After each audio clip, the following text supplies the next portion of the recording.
21h47, vous refermez le placard, vous avez les mains qui tremblent un peu, dans la bouche vous avez encore le goût de ce que vous venez de manger en 3 minutes, votre tête elle sait très bien ce qui vient de se passer, mais vous avez l'impression que c'est quelqu'un d'autre qui a fait ça. Vous savez cette sensation comme si vous regardiez de l'extérieur, comme s'il y avait deux vous, celle qui sait qu'il faut pas manger et celle qui le fait quand même. Et là, cette petite voix qui revient, mais sérieux, qu'est-ce qui va pas chez moi? Si ça vous parle cette scène parce que c'était hier soir ou avant-hier, regardez bien cette vidéo parce qu'aujourd'hui je vais vous expliquer exactement pourquoi votre cerveau il fait ça, et surtout comment l'arrêter avec 3 techniques basées sur des études en neurosciences que personne ne vous a jamais expliquées. Dans cette vidéo, vous allez découvrir comment transformer la résistance en investissement dans vos valeurs profondes, et une deuxième technique, le système de récompense inversé qui recalibre votre cerveau instantanément. Alors je sais, ça fait un peu pompeux, mais vous allez tout comprendre. Troisième technique que je vais vous enseigner, la méthode de curiosité consciente qui désamorce les pulsions en 30 secondes. Je sais, ça fait des termes un peu bizarres, mais vous allez comprendre que ces techniques, elles ne demandent pas de volonté surhumaine, elles ne demandent pas de vous priver ou de vous battre contre vous-même. Au contraire, elles travaillent avec votre cerveau et pas contre lui. Laissez-moi vous raconter l'histoire de Marie, 45 ans, qu'on a accompagnée avec l'équipe Kinécoach Santé il y a quelques mois. Marie, comme beaucoup d'entre vous, elle avait tout essayé. Les régimes, le sport, les applications de suivi. Elle connaissait parfaitement les règles de l'alimentation équilibrée, mais le soir, vers 21h, c'était toujours, systématiquement, la même chose. Après avoir géré les enfants, le travail, la maison, elle se retrouvait épuisée, vidée. Et là, automatiquement, elle se dirigeait vers le placard. Elle disait, c'est plus fort que moi, je mange mes émotions. Je sais que c'est pas de la faim, mais je peux pas m'arrêter, c'est plus fort que moi. Le problème de Marie, comme peut-être c'est votre problème aussi, c'est pas un manque de connaissances nutritionnelles. C'est pas un manque de volonté non plus. Le problème, c'est que personne ne vous a jamais appris à gérer vos émotions autrement que par la nourriture. Quand vous êtes stressé, fatigué, frustré, vidé, votre cerveau, il a appris que la nourriture, c'était la solution la plus rapide, la plus facile, la plus accessible pour vous sentir mieux. C'est devenu un automatisme, et plus vous essayez de lutter contre cet automatisme, plus il va se renforcer. C'est exactement ce qu'on appelle l'alimentation émotionnelle, et c'est pour ça que tous vos régimes ont échoué. Parce qu'ils s'attaquent aux symptômes, ce que vous mangez, mais ils ignorent complètement la cause. Pourquoi vous mangez? Alors la première technique, elle vient des travaux du docteur John Demartini, et en gros l'idée c'est ça. Au lieu de voir la résistance comme une galère, vous allez la transformer en quelque chose qui a du sens pour vous. Concrètement, ça marche comme ça. Première chose, vous devez identifier ce qui compte vraiment pour vous. Votre santé, être un bon exemple pour vos enfants, est-ce que peut-être c'est votre énergie au boulot, vous sentir bien dans vos vêtements? Ça, c'est la première chose. Qu'est-ce qui est vraiment important pour vous? Deuxième chose, quand vous avez envie de compenser vos émotions par l'alimentation, posez-vous cette question toute simple. Si je résiste là, maintenant, ça me rapproche de quoi exactement? Est-ce que ça me rapproche d'une meilleure santé? Si je suis en meilleure santé, peut-être que c'est ça qui va me permettre de jouer plus facilement avec mes enfants. De quoi ça vous rapproche? Troisième chose, vous devez visualiser le truc. Par exemple, si je mange pas ce paquet de gâteaux là, je vais garder mon énergie demain quand je vais aller courir. Je vais garder mon énergie pour jouer avec mes enfants. Il faut vraiment relier ça à ce qui est vraiment important pour vous.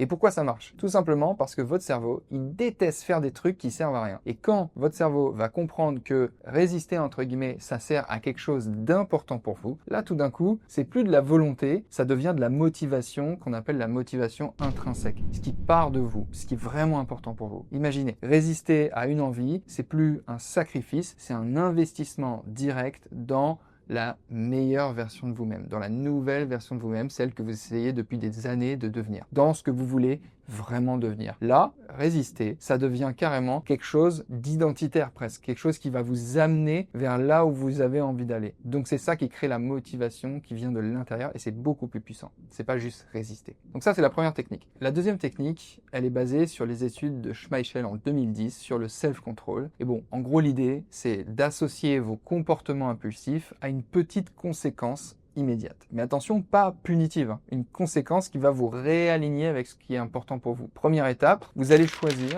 une action physique courte, mais qui vous engage. Par exemple, si je veux manger ce gâteau, je vais faire 30 squats dans ma cuisine. Ou alors, je vais prendre une douche froide d'1 minute. Et faites-le vraiment. Et petit à petit, votre cerveau il va s'habituer à ça. Deuxième étape, à chaque fois que vous craquez ou vous sentez une grosse envie de manger, vous faites cette action juste après. Troisième étape, pendant que vous faites l'exercice, vous allez vous dire, je fais ça pour revenir en alignement par rapport à ce que je veux vraiment devenir par rapport à mes objectifs. C'est pas une punition, c'est un recentrage. Et petit à petit, en faisant ça, vous allez comme reprogrammer votre cerveau. Et pourquoi ça marche? Tout simplement, c'est simple parce que votre cerveau, il associe automatiquement ce que vous faites et ce qui arrive après. Donc si vous associez manger de manière compulsive à un petit effort physique, ça devient moins automatique. C'est pas magique. Peut-être que ça va pas fonctionner pour vous. Je vous invite quand même à le tester. Vous allez voir que la plupart des gens sont surpris en essayant ça. Et en plus, il y a un truc qui est assez intéressant, c'est que Schmeichel, qui a fait cette étude, a montré que l'effort physique, ça augmente votre motivation au lieu de l'épuiser. Donc, vous reconditionnez votre cerveau à revenir, entre guillemets, dans le bon état mental après ce que vous allez qualifier d'un écart, au lieu de partir en vrille complètement et de culpabiliser. Pensez que faire ces petites actions de manière automatique, c'est pas une punition, c'est un rappel de qui vous voulez être. La troisième technique, elle vient de toute la recherche sur le mindfulness et sur le self-control. L'idée, c'est de sortir du mode automatique de votre cerveau en devenant juste curieuse de cette envie que vous avez de manger. Première chose, quand vous sentez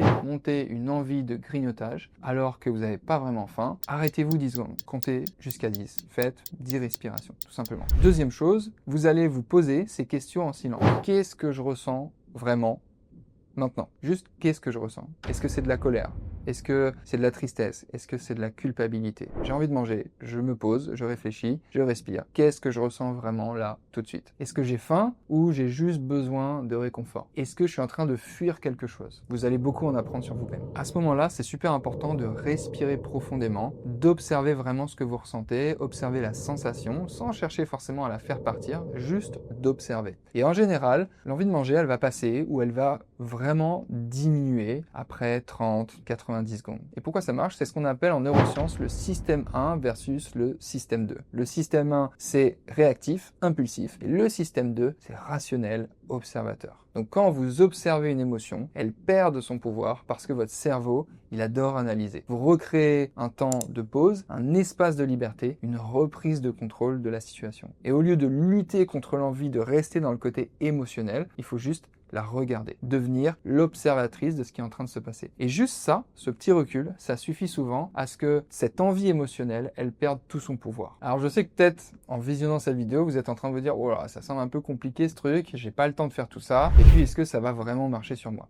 Je comprends que vous ayez des doutes. Vous avez déjà essayé beaucoup de choses, mais laissez-moi vous dire quelque chose de super important. Ces techniques, elles sont pas magiques, elles demandent pas de temps supplémentaire, elles demandent juste de la conscience. 10 secondes de pause, 10 respirations, 1, 2 questions à vous poser. Tout ça, ça vous prend 30 secondes en fait. C'est juste du temps que vous êtes en train de prendre pour vous. Et pour la question est-ce que ça va marcher, laissez-moi vous partager quelque chose. Marie, dont je vous parlais tout à l'heure, elle a testé ces techniques pendant 2 semaines. Résultat, elle a réduit ses compulsions de 80%. Elle a perdu 3 kilos, évidemment sans faire de régime. Et surtout, elle a retrouvé sa confiance en elle à être capable de gérer ce genre de situation. Le problème, vous l'avez compris, ce n'est pas la nourriture, c'est le fait qu'on l'utilise pour compenser un vide, une émotion, une fuite. Et avec les techniques que je vous ai partagées aujourd'hui dans cette vidéo, vous reprenez le pouvoir sur votre cerveau sans vous battre contre lui, mais en l'éduquant intelligemment et en observant et en apprenant sur vous-même progressivement et petit à petit. C'est ça qui marche. Donc concrètement, le plan d'action pour que vous sachiez comment appliquer ces techniques, cette semaine, disons les 2 prochains jours, commencez par la curiosité. C'est la plus simple à mettre en place. À chaque envie de grignotage, prenez 10 secondes juste pour observer ce que vous ressentez vraiment. Les jours d'après, par exemple jour 3-4, ajoutez la technique 1, l'alignement avec vos valeurs, ce qui est vraiment important pour vous. Identifiez vos 3 valeurs principales, les 3 choses qui sont le plus important pour vous, c'est peut-être vos enfants, votre travail,